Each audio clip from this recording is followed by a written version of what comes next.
अब आपका अपना आदित्य हॉस्पिटल सर्कुलर रोड से सन सिटी में शिफ्ट हो चुका है।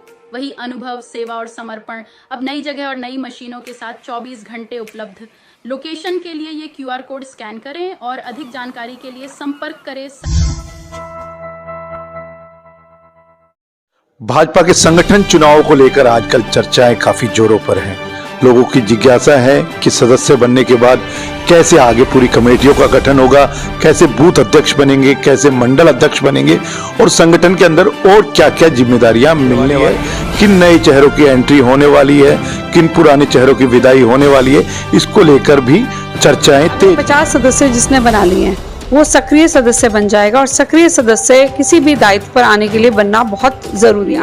आज से बूथ अध्यक्षों के चुनाव शुरू हो गए हैं। 1 तारीख से लेकर 6 तारीख तक बूथ अध्यक्षों का चुनाव होगा। टोटल 10 मंडल थे, उसमें से बढ़कर 15 मंडल हो गए हैं। तो 15 के 15 मंडल जो है बूथ अध्यक्ष चुने जाएंगे, मंडल अध्यक्ष चुने जाएंगे, जिला अध्यक्ष, प्रदेश अध्यक्ष या राष्ट्रीय अध्यक्ष वो चुनाव प्रक्रिया के अंतर्गत ही चुने जाएंगे। लेकिन बैठे हैं, हाईकमांड बैठी है कांग्रेस की, उसको कहीं ना कहीं सूट करता होगा कि आपस में ये लड़ते रहें। पिछला कितना भी पुराना याद कर ले, यही समझ आता है कि आपस में इनकी लड़ाई ही चलती रहती है। तो इनके लिए संगठन कोई मायने नहीं रखता, कार्यकर्ता कोई मायने नहीं रखता, तो जनता की तो बारी बहुत देर में आती है। तो जनता इस चीज को समझती। भाजपा के संगठन चुनाव को लेकर आजकल चर्चाएं काफी जोरों पर हैं। लोगों की जिज्ञासा है कि सदस्य बनने के बाद कैसे आगे पूरी कमेटियों का गठन होगा, कैसे बूथ अध्यक्ष बनेंगे, कैसे मंडल अध्यक्ष बनेंगे और संगठन के अंदर और क्या क्या जिम्मेदारियां मिलने वाली है, किन नए चेहरों की एंट्री होने वाली है, किन पुराने चेहरों की विदाई होने वाली है, इसको लेकर भी चर्चाएं तेज हैं। हम बात करते हैं भाजपा की जिलाध्यक्ष डॉक्टर वंदना पोपली से। पूरा चुनावी जो प्रोसेस है वो उनसे जानते हैं, लोगों की जो जिज्ञासा है उसको शांत करने का हम प्रयास करते हैं। डॉक्टर साहब नमस्कार, आपका दस्तक हरियाणा में स्वागत है। नमस्कार जी। डॉक्टर साहब, कैसे क्या जो संगठनात्मक चुनाव है, क्या पूरा प्रोसेस रहेगा और कैसे चुनाव होंगे, वो थोड़ा सा आप जानें। देखिए, संगठन का पर्व चल रहा है भारतीय जनता पार्टी का, और मैं आपको बताना चाहूंगी कि आंतरिक चुनाव होना एक लोकतंत्र की निशानी होती है और उसको भारतीय जनता पार्टी पूर्ण रूप से पूरा करने का जो एक प्रोसीजर है उसको फॉलो करती है। जैसे ही हरियाणा के चुनाव खत्म हुए, हम तुरंत आंतरिक चुनाव में आ गए और ये पूरे देश में पहले से चल रहा था। हम थोड़ा सा लेट एंटर हुए क्योंकि हरियाणा में विधानसभा के चुनाव चल रहे थे। तो चुनावों के तुरंत बाद एक प्राथमिक सदस्यता जो बनाने की मुहिम है वो शुरू हुई, जिसमें हम 880000 पर फोन करके प्राथमिक सदस्य बन सकते थे। उसके बाद एक रेफरल कोड मिल जाता था हर एक सदस्य को, वो आगे उस रेफरल कोड पर अपने और सदस्य बना सकता था। उसमें अगर 50 सदस्य जिसने बना लिए हैं वो सक्रिय सदस्य बन जाएगा और सक्रिय सदस्य किसी भी दायित्व पर आने के लिए बनना बहुत जरूरी है। अब सक्रिय सदस्यता जो है हमारी लगभग पूरी हो चुकी है। हर एक बूथ पर एक सक्रिय सदस्य बन चुका है। 1 तारीख से यानी कि आज से बूथ अध्यक्षों के चुनाव शुरू हो गए हैं। 1 तारीख से लेकर 6 तारीख तक बूथ अध्यक्षों का चुनाव होगा। हर एक 792 बूथों पर एक प्रक्रिया चलाई जाएगी। हर एक बूथ पर 20 लोग बैठेंगे और आपस में वो चयन करेंगे कि बूथ अध्यक्ष कौन होना चाहिए, और उसके बाद बूथ की समिति बनाई जाएगी जिसमें 11 मेंबर होंगे और उन 11 मेंबर में से 3 महिलाएं होना बहुत जरूरी है। उसको मैंडेटरी रखा गया है कि 3 महिलाएं उसमें जरूरी हो।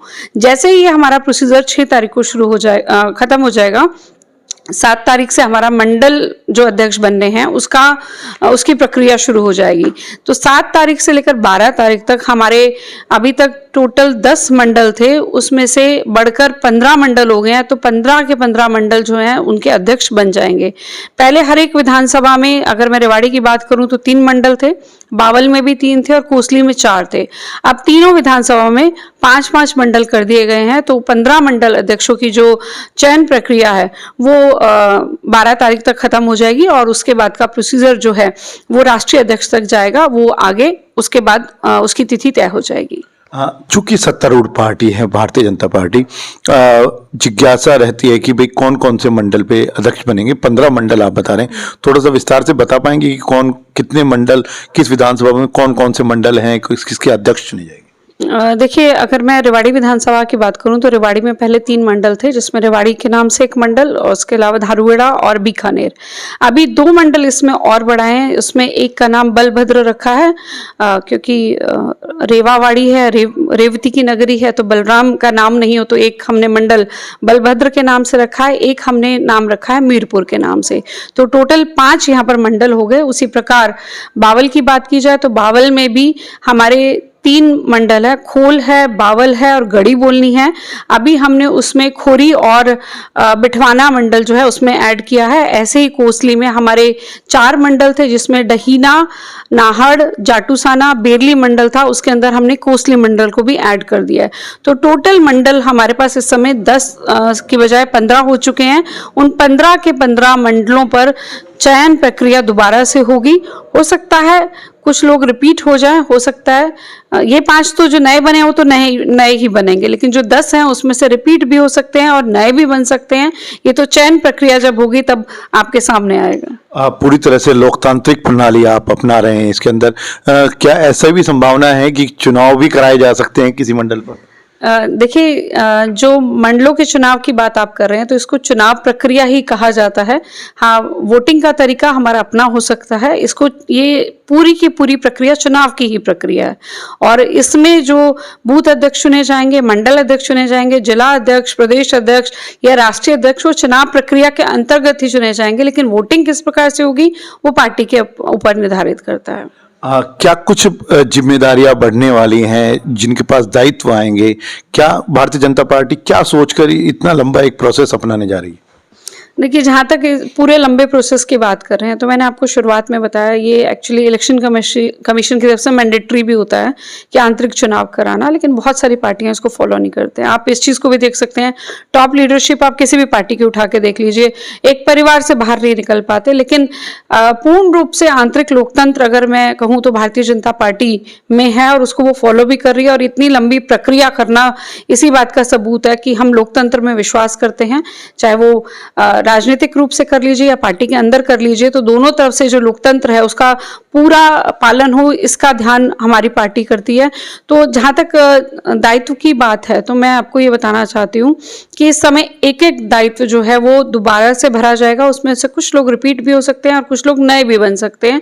तो इलेक्शन के समय में क्या वर्किंग रही, उससे पहले क्या वर्किंग रही या किस प्रकार से काम किया, कुछ लोग प्रमोट भी होंगे और कुछ लोग रिपीट भी होंगे, लेकिन काम सभी को मिलेगा।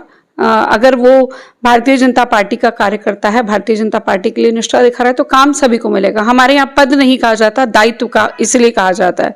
ये कोई ये नहीं है कि आपको कुछ आप बैठ गए और आपने अपनी मनमानी चलानी शुरू कर दी। ये सिर्फ एक पार्टी के लिए काम की व्यवस्था है कि पार्टी के लिए काम किया जाए। तो मुझे लगता है एक बहुत सुंदर व्यवस्था है। अल्टीमेटली करना तो पार्टी के लिए है। हाँ, भाजपा एक तरफ अपना संगठन मजबूत कर रही है, संगठन को लोकतांत्रिक तरीके से पुनः गठन कर रही है, ये प्रक्रिया सतत चलती है। दूसरी तरफ कांग्रेस है, उसका संगठन ही नहीं बन पा रहा सालों साल से।